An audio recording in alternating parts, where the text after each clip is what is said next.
City Center Radio. It is episode 122, and I am your host, Christian Sanger. Today is Monday, May 15th, 2023.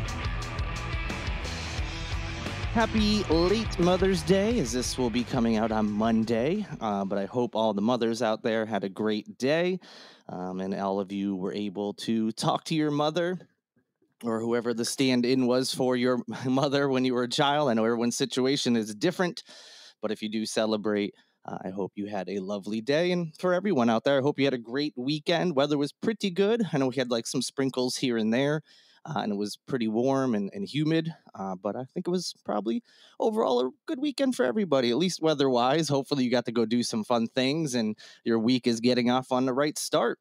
My weekend was pretty uneventful. I feel like I've been saying that for several weekends in a row, but hopefully that'll change. I've got some plans coming up, shows and whatnot that I plan on going to. So hopefully I'll have some more fun things to talk about in my own personal life. But pretty quiet weekend. No complaints though. Got work done, got some stuff done around the house. So not going to complain by any stretch of the imagination. And you know what? Even though I didn't really do anything, this first chunk of the episode is sort of about me, toot my own horn a little bit, so I apologize in advance. But our first story has to do with Best of Charleston. So as I mentioned on Friday's episode that I assumed was, just based on their production schedule and wasn't entirely sure, but I assumed that the Charleston City Paper's Best of Charleston Awards issue for 2023 was going to be released this past Friday. Indeed, it was, both online and in print. And finally got the official word on who won what categories. I got the official word of what Holy City Center did and did not win. So now that we have those details, we can dive into it a little bit. So first of all, thank you all very, very much for voting and, sharing Holy City Center stuff, even if you forgot to vote or didn't vote for me in every single category or whatever it may be. You're here listening, you're supporting Holy City Center, and that helps, so I appreciate it. For those of you who nominated first and then voted for Holy City Center in some categories, thank you so much. I really do appreciate it, and I'm so thankful for that people are interested in what I do with this website and podcast and social media channels and everything else. I've been doing it since August of 2011. Yes. So we are approaching the 12-year anniversary this summer. And it's pretty, I can't believe I've been doing it for this long.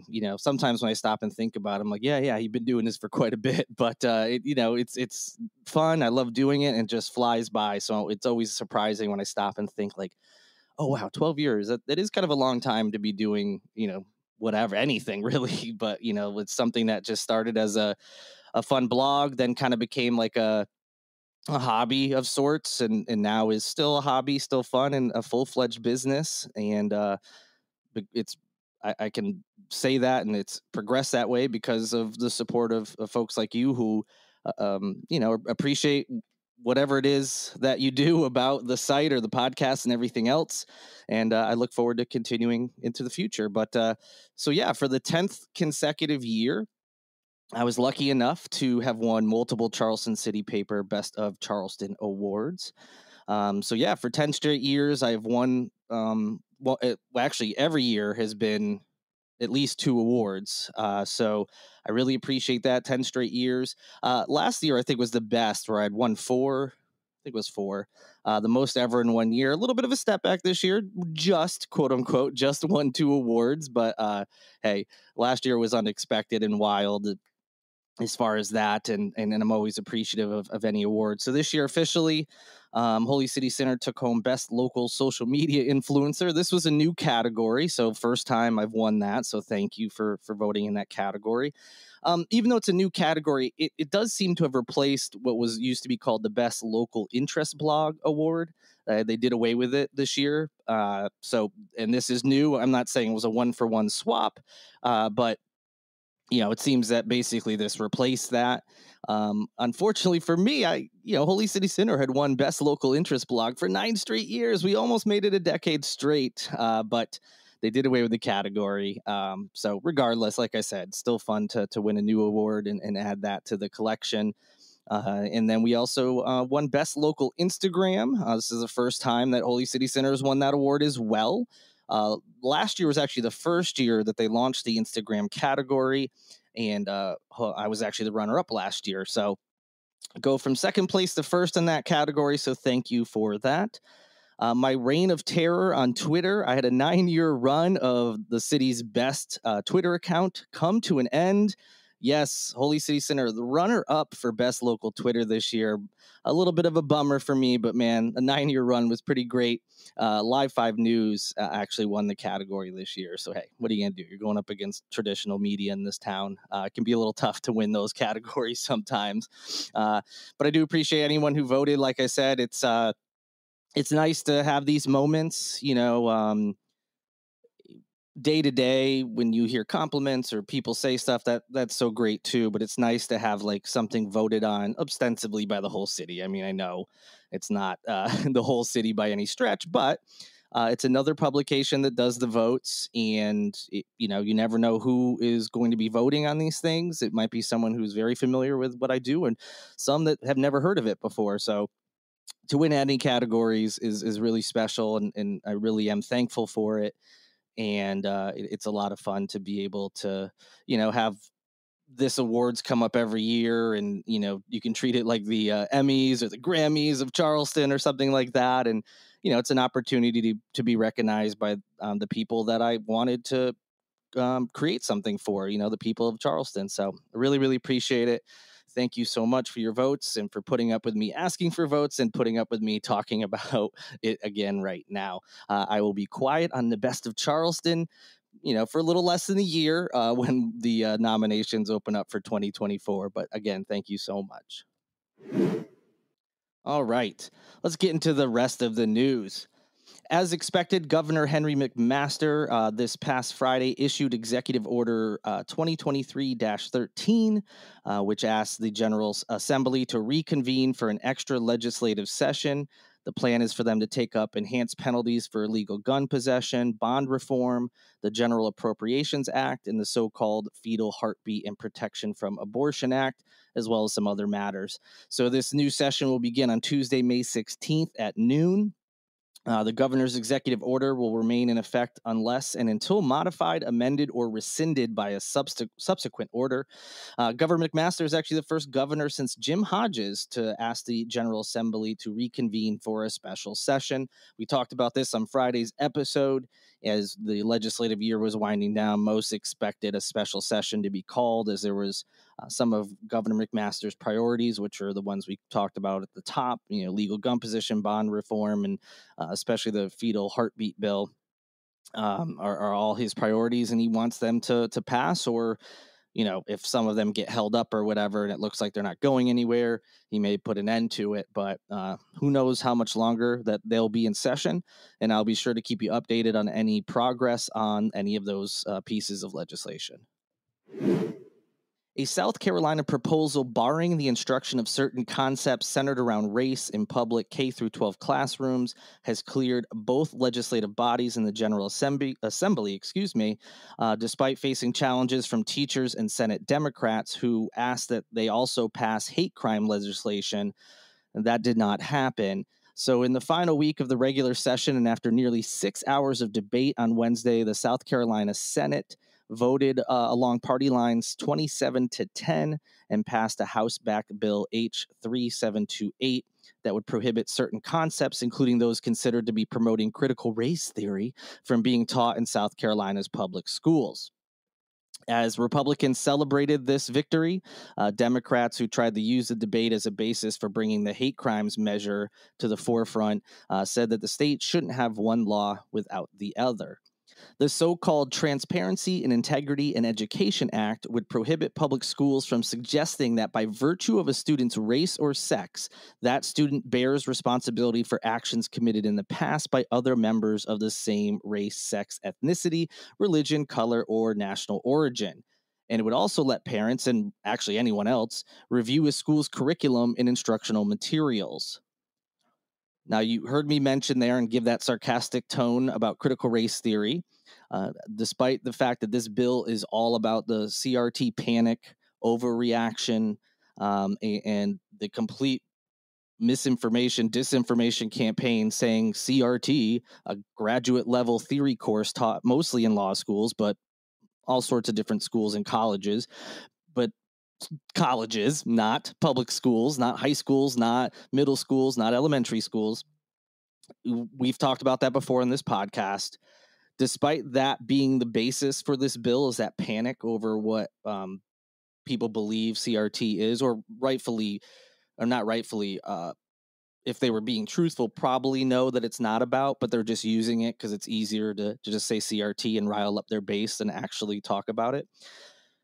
Despite all that, the bill does not have a single mention of critical race theory nor CRT. So not the acronym and not the actual full title. It is nowhere in this bill. Do you know why it's not in this bill?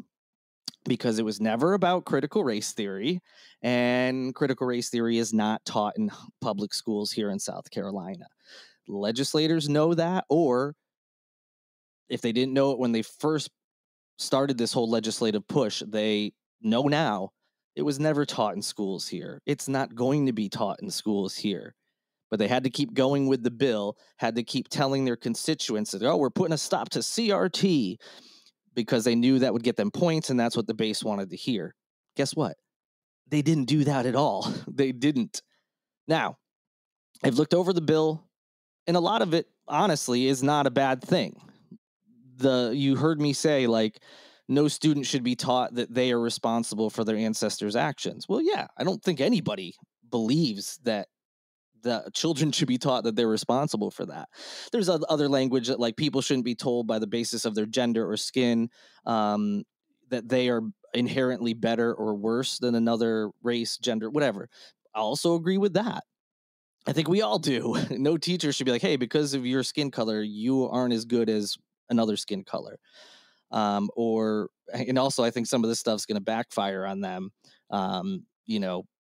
because when we start talking about you can't say one's better than the other, some of these bigoted opinions we've heard about races or genders or whatever it may be, well, not going to be allowed in the classroom. So that's good. But despite all that, now that the bill has gotten to this point where all the ridiculous stuff has been taken out of it, when you look at it, you're like, yeah, kids shouldn't be taught those things. Putting aside the fact that they never were being taught those things, it's also illegal already in this state for teachers and schools to teach racist concepts. All of these things are racist concepts. It's already illegal to do that. You can't do that in this state already. This bill doesn't solve anything. It just reiterates, it gives a little bit more specific. Instead of just saying like racist concepts can't be taught, they threw in some more details, specific examples, but it doesn't really change anything. Those specific examples would have fallen under and have fallen under this other law in this state that racist concepts can't be taught. It was a complete waste of time. It was a complete culture war thing. And they all just did it for political points, and it worked. Their base is eating it up. And when they see this final version of the bill, they're like, well, why were people on the left or Democrats or whoever opposed to this, not realizing the journey that we have gone on with this bill? And it's more about, hey, this was a waste of time. This stuff's already illegal. It was an issue looking for a problem. It wasn't happening in this state and wasn't going to, because again, it's already a law. So that's what the issues have become. They may have started with some of the earlier versions of the bill, having specific complaints, but that has become the complaint in the end is, look, you have now changed this bill and edited it to where there is nothing new in this. Now, I say that, but some of the things that are new are what they're putting on the other end. This is the side where I have some worries. In addition to saying these specific things can't be taught, which I think we all can agree with, it also has a process for parents or anyone else in the community to complain, to claim these things are being taught in the schools. It also talks about how fact-based history needs to be taught, which again, I think that's going to backfire on a lot of the people who supported this bill. But that leads me to my concerns, which is who determines what's fact-based? Because schools have been doing that. Well, not schools themselves, but whoever provides their textbooks, whenever they're looking at curriculum, what they want to teach, and then, get books or find whatever, files, papers, projects, whatever it may be that fit into that curriculum. So that's not going to change what's been going on. But that is what people have claimed all along is being taught in schools. So who's going to be in charge of that now? Because nothing's going to change. There's still going to be discussions about the Civil War in certain classrooms. And what's going to happen when someone's parents don't believe that the Civil War's primary reason for starting was that the Southern states wanted to continue to own other human beings? They wanted to be able to continue to enslave people. There are people around the country, not just here, that don't believe that's the case. They say, oh, it was just states' rights, ignoring that they wanted states' rights to enslave people. So what's going to happen then when that is established fact and has been, for generations, at least, again, there's certain pockets, of course, that were not taught that, but that's the whole point. There are people, whether they were taught that erroneously when they were younger or just believe it because of something they read on the internet, they're going to complain about that. Who gets to determine what's fact-based and what isn't when we are operating under different sets of facts in this country?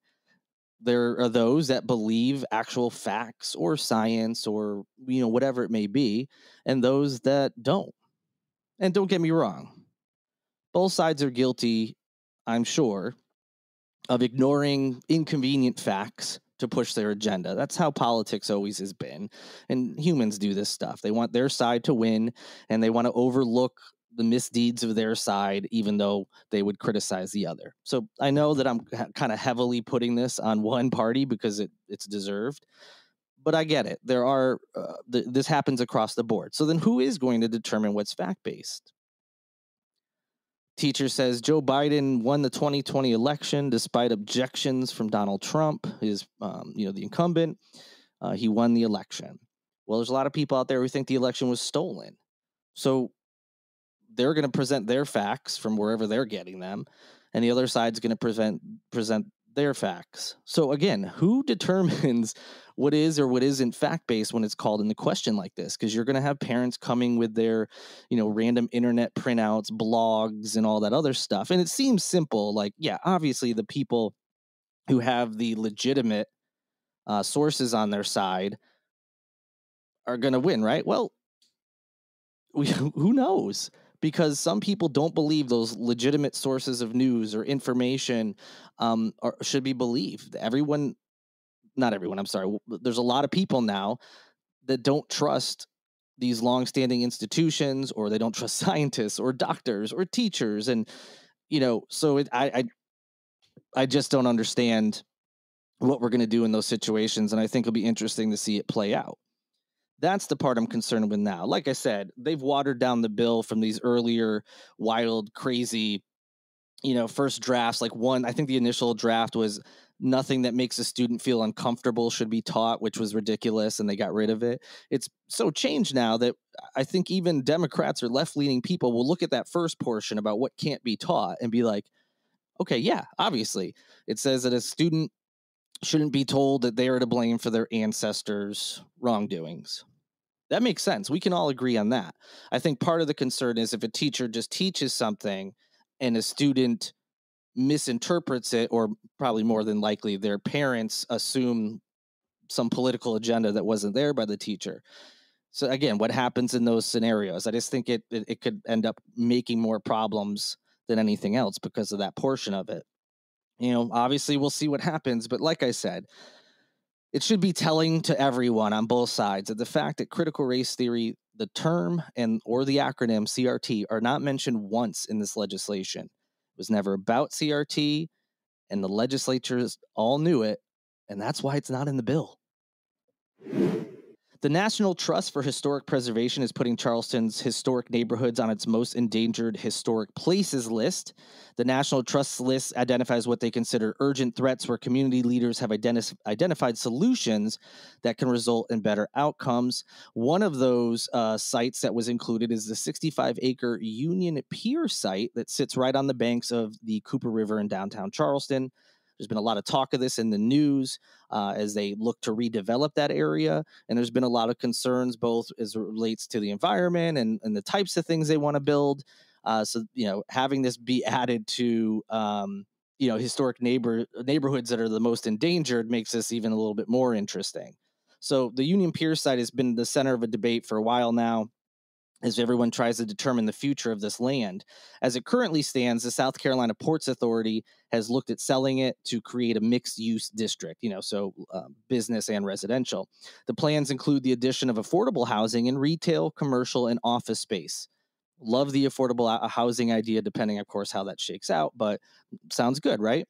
Well, opponents of the development argue that the plans aren't compatible with the historic environment of Charleston. The Coastal Conservation League says the current plan, quote, proposes building sizes and density that are not remotely compatible with Charleston's historic built environment, end quote. Opponents of the development are also concerned that the design, as it's currently presented, would negatively impact climate resistance for adjacent neighborhoods. So if you want to learn a little bit more about this, or maybe you already have an opinion and you want to present it, the Coastal Conservation League, along with the Preservation Society of Charleston and the Historic Charleston Foundation, are hosting 2 more events for community engagement on the plan. The next one will be May 16th at 6 p.m. That is virtual. The other one will be May 18th at 6 p.m. at the Charleston Museum inside their auditorium in that building. The museum is located at 360 Meeting Street. For more information on both and to register, check the show notes and head to the article about this topic, and you'll see more information there about those 2 meetings. The South Carolina House on Thursday unanimously passed a bill that was previously approved by the Senate that dissolves the agency of DHEC and will separate the department into 2 separate sections. So there'll be a health section and an environment section. Unlike DHEC, how it currently operates, who they have a governing board members that are approved by the legislature, the new agencies would just fall under the governor's control. Henry McMaster told reporters on Friday he favors splitting up DHEC, but he hasn't yet seen the final version of the bill. So even though he wants to separate it, once he sees that final version of the bill, he'll be able to make his decision. He has said that DHEC is too big. He said, quote, it's 3,500 employees covering everything from licensing restaurants to fish to pollution. It needs to be an environmental agency and a health agency. I think it would work better separated, end quote. The DHEC agency was actually formed back in the 1970s, so it's been around for a while. It's come under different criticisms over the years, as to be expected, especially during COVID. There was a lot of confusion at that time from every level of the government, but they faced some criticisms there. And so the plan right now is to split them up into 2 sections, and they're now going to fall under the governor's control. No surprise there. Henry McMaster has mention other things he thinks should be under the governor's control and not like the voting public or a board or whatever, or the legislature itself. So no surprise that he not only wanted it to split up, but wanted to make sure it fell under his control once it was. I think the plan on its face isn't necessarily a bad one. We definitely need to see the details. I'm not so sure how much I love the whole governor's control. I always prefer a bigger body, multiple people, whether it's the voting public or, the legislature having a say on these things. So I'm not super keen on that. But as far as splitting up the agency, it does seem to make sense. Like I said, they have such a wide ranging group of subjects that they have to oversee and keep after. It might make more sense to break them up into 2 separate entities so they can focus, on their specific agency's control. And maybe this will help, with anytime they want to implement something, maybe it'll be a little bit easier because they're 2 separate groups now. They're not having any kind of overlap or anything like that. So I don't think that's necessarily a bad idea as far as the separation is concerned. Again, I'd like to see some more details, but we should have those pretty soon because the bill, like I said, was passed by the House after it was already approved by the Senate. So it won't be long before Henry McMaster gets a look at this and we find out what he decides to do. That'll do it for Holy City Center Radio on this Monday. I hope you all have a great week. I know the start can be a little rough, but I have faith this will be a good one for us. I can't wait to talk to you all on Wednesday when I return. Until then, a big thank you to Lindsay Marie Collins of LMC Sound System, she produces each and every episode of Holy City Center Radio, and Tyler Boone, whose music you hear in each and every show as well. Thank you again to all of you for voting in Best of Charleston, for your support, and listening to this podcast. If you haven't yet, please rate, review, subscribe, or anything else you can do on your podcast streaming platform of choice. It will help me out greatly. You can also go to holycitycenter.com/shop to pick up some merchandise, or go to patreon.com/holycitycenter to become a patron of everything involving HCS. Until Wednesday, good night and good luck.